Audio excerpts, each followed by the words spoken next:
Hey, I'm Kayla with WTI, and if you're looking for a very convenient and reliable guitar stand, you have to check out this one from On Stage. We specifically bought this stand for my son's guitar, which is a Squire Mini. It is smaller, so I wanted a stand that was able to be adjusted so that he could use it now and as he continues to grow. And this guitar stand goes from about 19 inches to 24 inches. It is versatile in the fact that it can hold acoustic, electric, bass.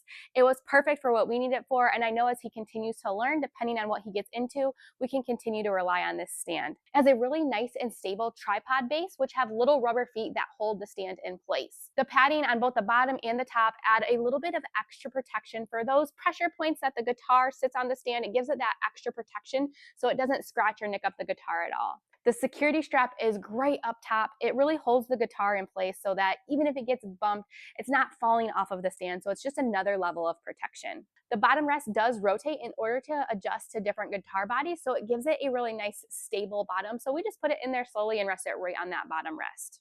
If you're looking for a well-made, simple, and useful guitar stand, I would highly suggest this one from On Stage. But that's just our point of view.